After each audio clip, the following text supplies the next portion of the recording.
पूरयन गोप वृंदैः वृंदारण्यम स्वपद रमणम प्राविंशत गीत कीर्ति।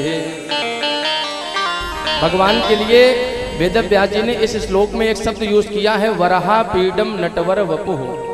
पहली बात तो भगवान बोले नट हैं। आप लोगों ने नट को देखा है? नट क्या करता है? खेल कूद दिखाता है। देखा होगा कभी नट गांव में आए तो खेल कूद दिखाता है। तो मेरे गोविंद भगवान को नटवर कहा गया है। क्यों? ये बड़ी सुंदर सुंदर क्रीड़ा करते हैं, इसलिए इनको नटवर का रूप दिया गया। और वराहा पीडम, ये 3 जगह से टेढ़े हैं। गोविंद जब खड़े होते हैं ना तो बांसुरी को अपने अधरों पर रखते हैं, और जब बंसी को अधरों पर अपने होठों पर रखते हैं ना तो आपने देखा होगा गर्दन को टेढ़ी कर लेते हैं, हाँ, ऊपर से टेढ़े।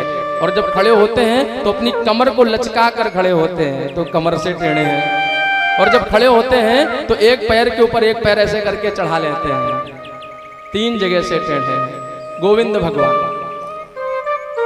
कर्णयोः कर्णिकारम, एक झांकी का दर्शन व्यास जी कहते हैं इनके कान में कनेर का पुष्प लगा हुआ है, वो भी एक कान में, दोनों कान में नहीं, बड़ा सुशोभित लगता है। सुंदर सी मणियों की माला धारण करते हैं, और वो मणियों की माला जब पहनते हैं तो उनका वक्षस्थल दमकने लगता है, सुशोभित होने लगता है। एक बात और कहूँ, मेरे गोविंद भगवान ब्रजमंडल में जितने दिन रहे ना, 12 वर्ष 56 दिन तक जितने दिन रहे, उतने दिन तक मेरे गोविंद भगवान ने कभी भी राजसी वस्त्रों को धारण नहीं किया है, शिला वस्त्र धारण नहीं किया। माँ यशोदा जी तो लाला को बड़ा सुंदर सा तैयार करके भेजती थी, अच्छे से वस्त्र, अच्छी सी कोटी, अच्छी सी बगलबंडी, अच्छी सी धोती जड़ी हुई हीरों की, अच्छी सी पादुकाएं हीरे लगे हुए, अच्छा सा सुंदर सा हीरो का मुकुट, सोने का मुकुट, बहुत सुंदर सा श्रृंगार करके लाला को भेजती थी, जाओ लाला खेल करके आओ और जल्दी वापस आ जाना। लेकिन मेरे गोविंद अपने महल के बाहर जब जाते थे ना तो एक कोने में चुपचाप जाकर के एक ऐसे स्थान पर, किसी को पता नहीं था वो स्थान, सारे श्रृंगार को, सारे वस्त्राभूषण को उतार कर किनारे रख देते थे। और क्या पहनते थे? मात्र केवल काली कांवरिया, एक काला वस्त्र, काली कंवरिया उसे कहते हैं, केवल उसको, वो भी सिला नहीं था कहीं से, उस वस्त्र को अपने शरीर पर ओढ़ करके रखते थे। पैरों में मेरे गोविंद ने कभी पादुकाएं नहीं पहनी है। क्यों नहीं पहनी? क्यों सुंदर वस्त्र नहीं धारण किए? क्योंकि भगवान श्री कृष्ण के जो मित्र मंडल है, जो उनकी ग्वाल टोली है, वो ग्वाल टोली अत्यंत नितांत निर्धन है, नितांत गरीब है। मेरा कन्हैया इतना बुद्धिमान था, कन्हैया इतने समझदार थे कि मैं अगर ये वस्त्राभूषण पहनकर उन बाल गोपालों के साथ खेलने जाऊंगा तो ये कोई भी बाल गोपाल मेरे साथ में क्रीड़ा नहीं करेगा, खेलेगा नहीं। वो तो यही सोचेंगे ये तो इतने बड़े राजा के बेटे में, इनके ये मेरे साथ कहाँ खेलेगा। सो संकोच करेंगे, लज्जा उनको आएगी, इसलिए सारे वस्त्राभूषणों को उतार कर रख देते हैं और स्वयं बस कछोटी पहन करके ही ब्रजमंडल में रहते हैं। ऐसे गोविंद भगवान। और पता है आपको, अपने सिर पर मोर का मुकुट धारण करते हैं। मोर का मुकुट भैया, और किसी का भी मुकुट तो धारण कर सकते थे, और भी किसी का तो पखना लगा सकते थे, हाँ, लेकिन मोर के मुकुट यानी मोर के पंख को ही उन्होंने क्यों चुना? बताओ, यहाँ विद्वान लोग बैठे हैं, मेरे कन्हैया ने मोर के पंख को ही क्यों चुना? और भी तो पक्षी हैं, और किसी पक्षी के पंखा को लगा लेते बढ़िया वाला, लेकिन मोर के पंख को ही क्यों चुना? वो कारण ये है, वेद व्यास जी कहते हैं भगवान श्री कृष्ण को कहते हैं रासेश्वर, भगवान श्री कृष्ण को कहते हैं योगेश्वरेश्वर।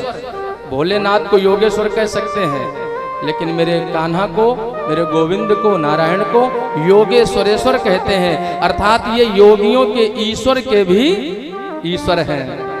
अगर कोई समझे ये योगी नहीं भोगी है तो इसकी बहुत बड़ी भूल है। वो तो गोविंद की लीला है जो भगवान रास करते हैं, वो तो गोविंद की लीला है जो भगवान विवाह करते हैं, वो तो जीव और ईश्वर का मिलन है जो भगवान रास करके, लीला करके ये दर्शाते हैं। मोर का पंख इसीलिए धारण करते हैं, सुन लीजिए, क्योंकि वो जो मोर है ना, वो मोर भी क्या है? वो मोर भी भोगी नहीं है, मोर योगी जीव है। हर पक्षी, हर जीव एक बार भोग करता है, भोगी है, ध्यान से सुन लीजिए। लेकिन हमारे सनातन धर्म में, हमारे भारतवर्ष में एक मोर ऐसा पक्षी है, एक मोर ऐसा जीव है, एक मोरनी ऐसी जीव है, जीवात्मा है, जो आपस में कभी क्रिया नहीं करते हैं। क्यों नहीं करते हैं? अच्छा, आप सोच रहे होंगे महाराज जी, जब मोर मोरनी आपस में क्रिया नहीं करते तो उनके बच्चे कैसे हो जाते हैं, संतान कैसे हो जाती है? तो जरा सुनना, वही मोर मोरनी जब अपने भगवान श्री कृष्ण के विरह में नाचते हैं, जब कन्हैया जी बंसी बजाया करते थे ना, गैया चराने जाया करते थे, भैया थोड़ा तेज कर, ठीक है ठीक है। जब भगवान जी बंसी बजाते थे ब्रजमंडल में, और जैसे ही बंसी को बजाते, अधरों पर नाद रखते, उसी समय उस जितनी गैया जो घास चल रही होती हैं वो दौड़ी हुई चली जाती हैं, जितने पक्षी होते हैं वो कलरव करते चले जाते हैं, और जितने भी उस धरती धरा मंडल पर मोर आदि होते थे, मोर मोरनी, वो नाचते हुए अपने पंखों को खोल करके नृत्य करने लगते थे, और लाला की बंसी को सुन करके मधुर मधुर मुस्कान भरते हुए नृत्य करने लगते थे। आपको एक बात पता है, मेरे कन्हैया जब तक ब्रजमंडल में रहे हैं तब तक उन्होंने मुरली को बजाया है, और जब कन्हैया ब्रजमंडल को छोड़कर मथुरा विराजे हैं, उन्होंने मुरली को भी त्याग कर दिया था, फिर मुरली को बजाया नहीं, मुरली को अपने अधरों पर नहीं रखा था। जब मथुरा पहुंच गए थे कंस को मारने के लिए, तब से भगवान श्री कृष्ण जब बंसी का नाद करते हैं ना, जैसे बंसी बजाते हैं, गैया दौड़े आती हैं, बछड़ा दौड़े चले जाते हैं। बछियां और बछड़ों के मुख में चारा भरा होता है, मुख में घास चारा चबा रही होती है, और अगर कन्हैया एक क्षण के लिए भी बंसी को बजाना बंद कर देना तो मानो बछड़ा वो चारा चबाना भूल जाते हैं, मुंह में चारा भरा है, और मानो वो कहना चाहते हैं, लाला ये बंसी बंद क्यों कर दी, बजाओ ना, बड़ी मीठी लगती है, बड़ा आनंद आता है। सांवरिया मीठी मीठी बाजे मधुर तेरी बांसुरिया, तेरी मुरलिया मीठी मीठी बोले, वेद जीवन के सारे ही खोले। इसमें छिपा है गीता का ज्ञान, इसमें छिपा है गीता का ज्ञान, इसमें छिपा है सृष्टि का भान। सांवरिया मीठी मीठी बाजे मधुर तेरी बांसुरिया। ऐसी सुंदर सी मुरली बजाएं। और मैं आपको बताऊं, वही मोर मोरनी जहां झुंड खड़ा होता है ना, तो जब वो कन्हैया की बंसी की नाद को सुनते हैं, आपके गांव जंगल में रहने वाले मोर मोरनी जब वो सोचते हैं कि मैं किस वंश का हूँ, अरे मैं तो अपने कन्हैया के वंश का हूँ। मेरे भगवान श्री कृष्ण जब मुरली बजाते थे ना, तो मैं नाचने लगती थी, मैं नाचने लगता था, तो कन्हैया की बंसी की धुन उन मोर मोरनी के कानों में पड़ने लगती है।